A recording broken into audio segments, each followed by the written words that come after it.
Hola a todos, ¿cómo están? Yo soy Jimmy Rodríguez y bienvenidos una vez más a mi canal llamado Memorias de un Pistolero.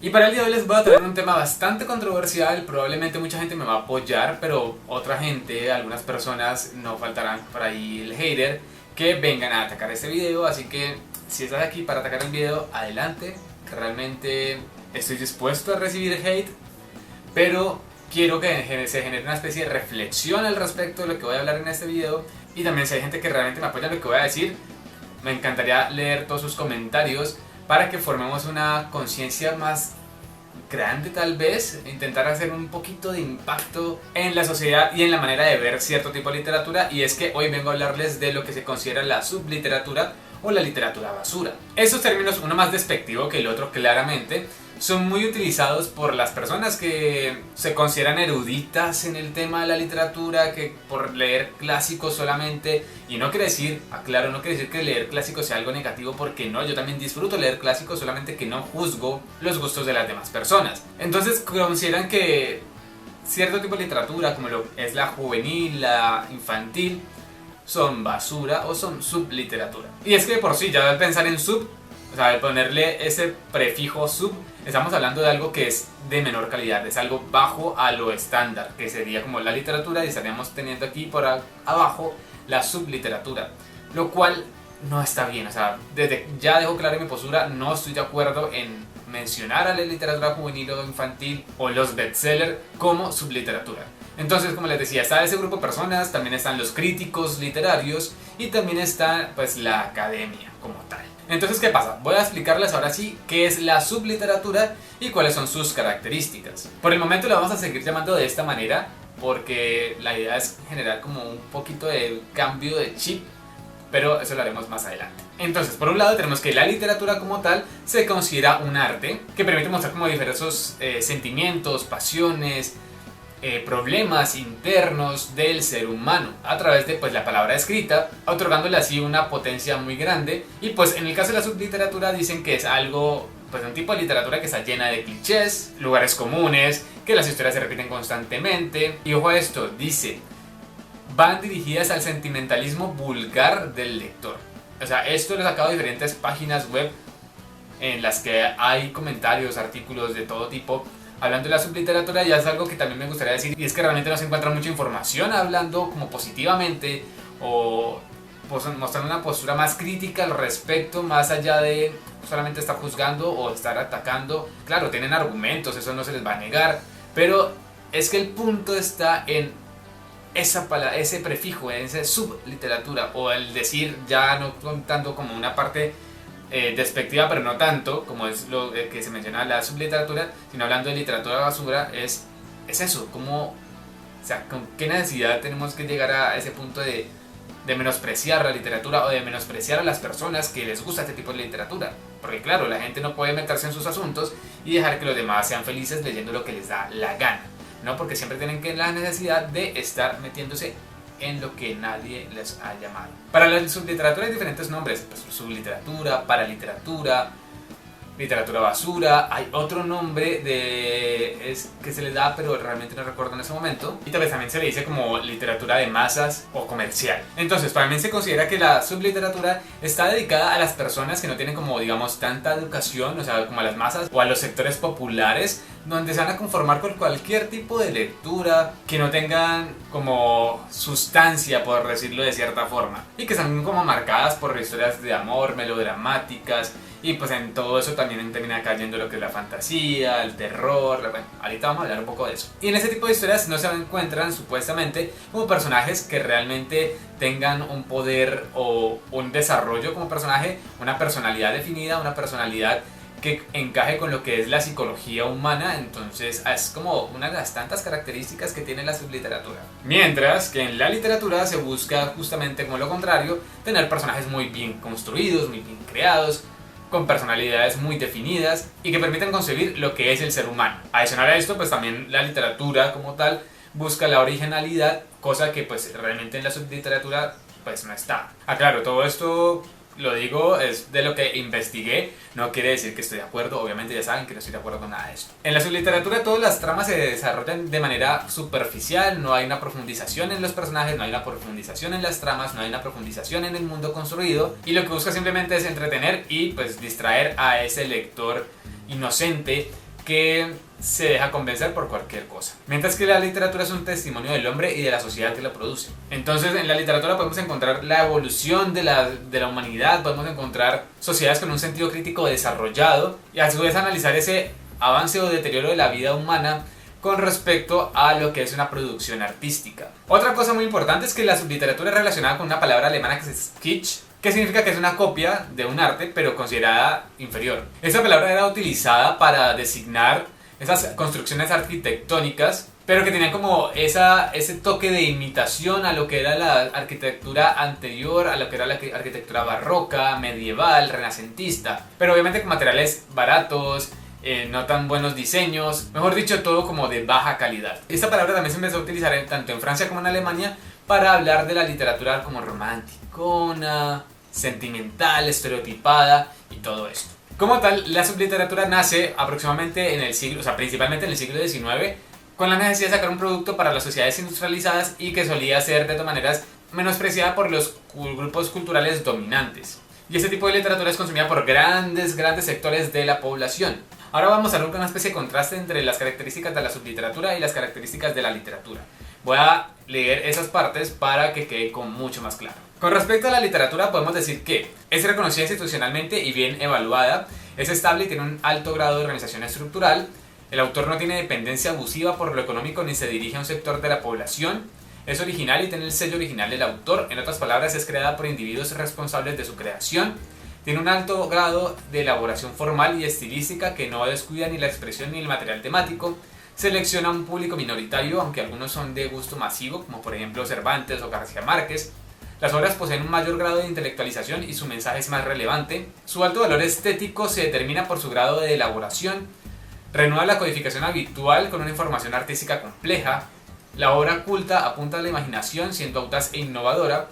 Al tener lectores más preparados, estos enriquecen su lectura con otros tipos como la erudita, la intertextual, etc., en la que se descubren ecos de otras obras. La obra literaria culta enriquece incluso las expresiones desgastadas al colocarlas en contextos diferentes. Su vocabulario está anclado en la realidad más tangible.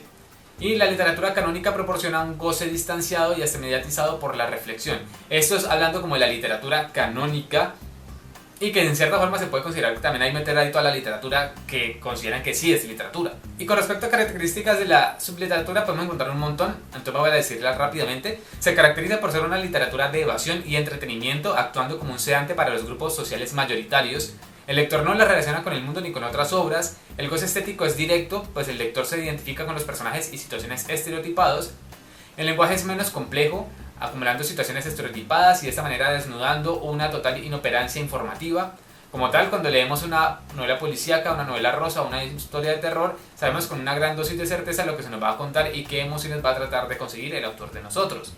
Obedece la ley de la comercialidad, apunta a un sector de la población con fines económicos, se exageran los sentimientos y emociones, es consumida por amplios sectores de la población lectora, lo que lleva a sus autores a entregar elementos previsibles y rudimentarios. No existe una organización de los elementos en función de una unidad superior, a veces son estructuras temáticas acumuladas. Tiende a concentrarse en el material temático en detrimento de la elaboración verbal porque sus autores piensan que un lenguaje más complejo es inútil para lo que se pretende. Satisfacer los deseos de evasión y las emociones que usa ese lector a través de intrincados y repetitivos argumentos que satisfacen esta demanda. Evita un vocabulario anclado en la realidad, empleando un lenguaje estereotipado que apunta a una afectividad más bien confusa, como en las alusiones al amor en las novelas rosa. Este plano de abstracción busca la identificación con las más diversas personas, edad, estrato social, oficio, etc. Se dirige a un público lector heterogéneo, al que considera como un receptor pasivo de mensajes. Es un fenómeno de puro mimetismo, imitación, copia, de obras exitosas en el ámbito comercial, por lo tanto degradador, ausente de originalidad y capacidad creadora. No existen renovaciones estéticas ni de sensibilidad, se limita a homologar el gusto existente de modo conservador. Y alienta una visión pasiva y acrítica del mundo, pone de relieve la esclerosis mental del lector pasivo, reducido a un mero consumidor. Otras características que se pueden encontrar en otras páginas web pueden ser: la subliteratura maneja un mínimo de textos en relación a la literatura, Los argumentos son planos o poco elaborados. Las ideas de la subliteratura son simples y sin trascendencia filosófica o metafísica. La subliteratura se convierte en bestsellers ya que está dirigida al estándar de la población. Esta es buenísima. La subliteratura está hecha por escritores analfabetas para lectores analfabetas funcionales. Y la literatura es una, subliteratura es muchas. O sea, todo ese tipo de cosas las podemos encontrar por internet en grandes cantidades. Y es realmente terrible. O sea, es algo que, no sé, me saca quicio. Ahora, listo, mencionamos la literatura, mencionamos la subliteratura, lo que es, y también existe la superliteratura. Entonces, al hablar de la superliteratura, pues ya estamos hablando de un nivel superior a lo que es la literatura, supuestamente. Y estamos hablando de una obra que se construye a sí misma, que tiene tantas posibilidades de interpretación, que ya, digamos, la literatura te presenta un tipo de interpretación, pero la superliteratura tiene infinidad de interpretaciones para que el lector pueda deleitar su mente con esta lectura. También se dice que en estas obras superliterarias lo que hace es que el lector se busca, y el lector al buscarse hace ilimitada la obra. Ahora, solamente debo mencionar esto, no voy a ponerme a ampliar porque creo que este video va a quedar bastante largo, y es que hay unos géneros subliterarios. Así lo pongo. Entonces, entre esos géneros subliterarios está la ciencia ficción, la fantasía épica, pero pues aquí también podemos mencionar el resto de los subgéneros de la fantasía, como la alta fantasía, la baja fantasía, la fantasía urbana, etc. Los relatos de terror y los relatos policiales. Ahí están esos géneros subliterarios. Ahora bien, vamos a hablar de otro tema, pero voy a tocar todo supremamente rápido porque ya en serio se está extendiendo mucho este video. Y el otro tema es el intrusismo literario. ¿Qué quiere decir esto? Que pues definitivamente cualquier persona puede escribir lo que le dé la gana y publicarlo si tiene la oportunidad, así sea autopublicado o publicarlo con alguna editorial, y eso está bien, digamos que no hay ningún inconveniente con eso. Lo que consideran el intrusismo literario es cuando se hace una falsificación de la literatura solamente con fines comerciales. Y pues aquí entraría como todas las figuras públicas que les publican libros, a los cuales se les dice que siempre, que pues en algunos casos sí se da, pero que siempre las personas que están detrás de su libro no son ellos directamente, sino que hay un ghost o un escritor fantasma que se encarga de hacer toda la historia y luego publicarlo con el nombre de esta figura pública que se sabe que va a vender cantidad de ejemplares. Eso es el intrusismo literario. Ahora bien, eso está muy relacionado con lo que es el mercado editorial y la dependencia de la literatura, y es que realmente sí, digamos que hay muchos libros que se venden muy bien por ser bestseller o porque tienen una figura pública en el nombre del libro. O sea, que el libro es, no sé, de un youtuber, de un cantante, de un actor, de una persona importante de la sociedad. Entonces eso va a garantizar unas ventas. Está bien, está perfecto. Así funciona el mercado editorial. ¿Y qué pasa? Porque pues el mercado editorial es un negocio más. Y como en todo negocio, las personas intentan conseguir pues su sustento, no solamente para ellos, sino para toda la cadena del libro en este caso. ¿Qué pasa? Podemos considerar la literatura, siguiendo como todavía esta división, podemos considerar la literatura que es como mucho más culta, dedicada para cierta minoría de personas, algo mucho más erudito, pero al ser como dedicada para cierta minoría de personas, pues eso hace que, listo, se pueda vender muy bien. Como fue en el caso, no sé, de Gabriel García Márquez o algunas personas del boom latinoamericano, que eso fue todo un movimiento que no les puedo explicar ahora, pero que si les interesa pues me dejan aquí en los comentarios y ya luego les prepararé un video al respecto. Pero entonces a eso nos lleva, que hay la literatura culta, puede ser muy buena, pero tiene un grupo adepto mucho más reducido, lo que hace que las ventas no sean tantas. Entonces, ¿qué sucede? Si una editorial se dedica solamente a publicar literatura, como lo quieren mencionar acá solamente, pues ¿qué pasa? Que esa editorial quiebra. Literal, o sea, quiebra porque ya estamos hablando de un grupo limitado de personas, ¿sí? Y para todo el proceso que requiere una publicación de un libro y todas las personas que hay detrás de eso requieren obviamente muchos ingresos, los cuales no pueden recibir gracias a la literatura. Entonces aquí está el papel de la subliteratura y del intrusismo literario, que son como los que ayudan realmente a que esos libros que pueden ser de muy buena calidad se impulsen y se puedan seguir produciendo y se puedan seguir vendiendo. Pero si no estuviera esta subliteratura, pues realmente la cadena del libro se vería muy afectada y no habrían tantas posibilidades de conseguir libros o literatura que te gusta a ti, o que me gusta a mí, o que nos puede gustar a todos. Y ahora sí, ya estoy mencionando a todo tipo de literatura.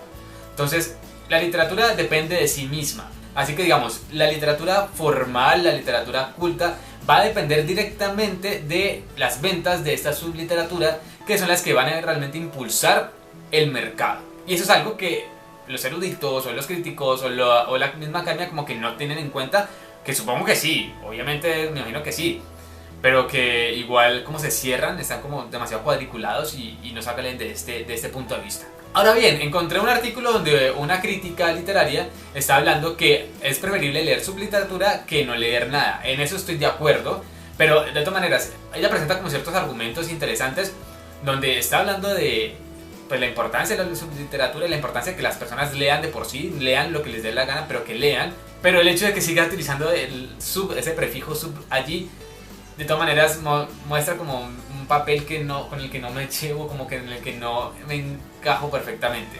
Pero si bien es cierto que está eso allí, ella también dice cosas muy valiosas, como el hecho de que los adolescentes o los jóvenes o los niños deben ser captados por historias que sean más cercanas a ellos, por historias que realmente les interesen, por historias que tengan personajes que los haga sentir identificados, y eso va a garantizar que haya justamente esa necesidad de leer, esas ganas, ese deseo de seguir intentando otras historias, y que puede desembocar en un lector que ya, digamos, siga leyendo tal vez ese tipo de subliteratura, pero que también se meta o explore lo que es la literatura. Pensemos en simplemente literatura juvenil, literatura infantil, literatura no sé, de ciencia ficción, de fantasía, de terror, de thriller, y que lo disfrutemos y que respetemos. Simplemente es eso. ¿Por qué no permitir que la gente lea lo que quiera leer? ¿Y por qué tenemos que estar detrás siempre para hacer un juicio? ¿Por qué tenemos que juzgar al niño a decirle, ¿por qué está leyendo eso? ¿Por qué no mejor lees algo interesante? ¿Por qué mejor no lees El Quijote? ¿Por qué mejor no lees La Divina Comedia? ¿Por qué mejor no lees El Conde de Montecristo? Que son libros que a mí me gustan, que son libros que yo disfruto. Por lo menos El Conde de Montecristo es mi clásico favorito y La Divina Comedia es mi segundo clásico favorito. Pero no quiere decir que por eso yo tengo que estar detrás de alguien que está leyendo, no sé, Crepúsculo o Los Juegos del Hambre y decirle, uy, qué basura estás leyendo. ¿Por qué no lees algo que realmente valga la pena? ¿Por qué no lees algo que te alimente? ¿Por qué no lees algo que te ofrezca algo más que una simple entretención? Ahora bien, y para ir cerrando, quiero leer una cita de Mario Mendoza del año 1999 y dice lo siguiente: la literatura infantil y juvenil es un conjunto de producciones de signo artístico literario, de rasgos comunes y compartidos con otras producciones literarias, también con producciones de otros códigos semióticos, a las que se tiene acceso en tempranas etapas de formación lingüística y cultural. Las obras de la literatura infantil y juvenil tienen valor y entidad en sí mismas. Son entidades semióticas de categoría estética y su funcionalidad no es necesariamente la de servir de vía secundaria de acceso a la gran literatura.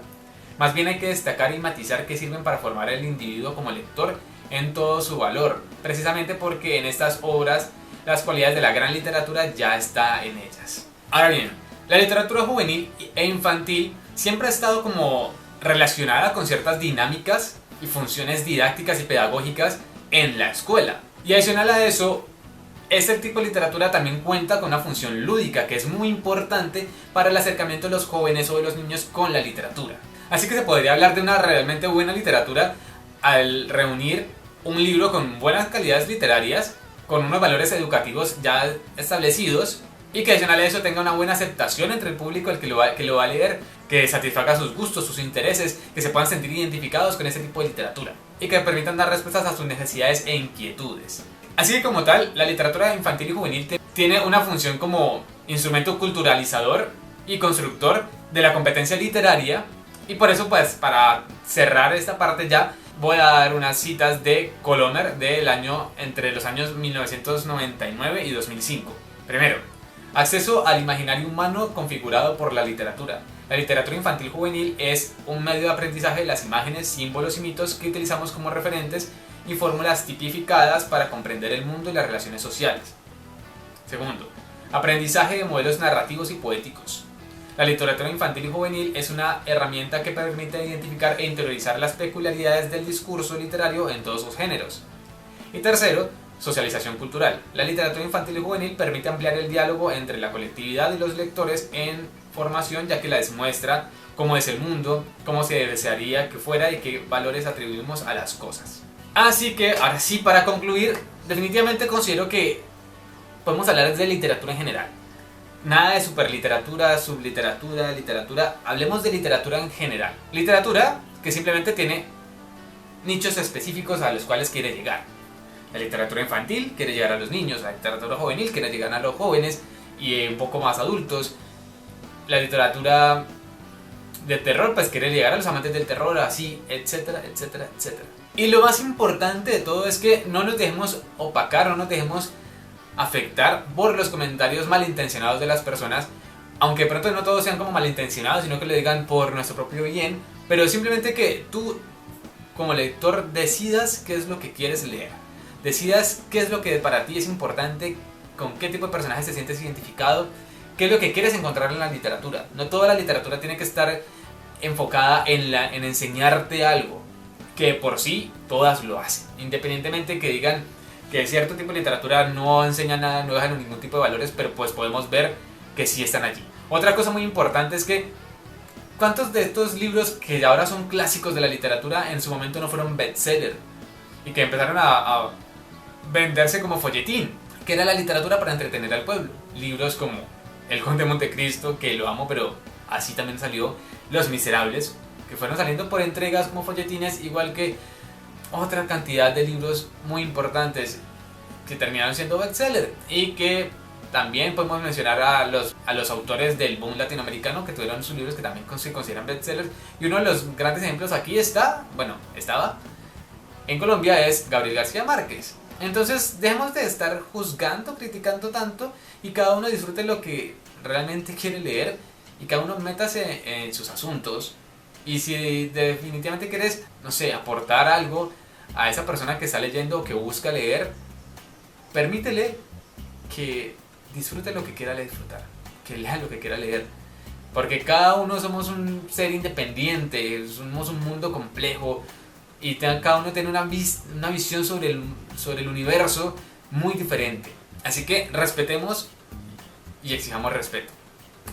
Eso es todo lo que tengo que decir. Siento que puedo sacar muchos más de aquí, puedo preparar otro video como más, ya digamos, posicionando la cantidad de beneficios que trae la literatura juvenil e infantil, la literatura de terror, la literatura fantástica. Creo que puedo sacar mucho material sobre todo este tipo de subliteratura para ir rompiendo esquemas, pero pues ya miraremos si se va dando.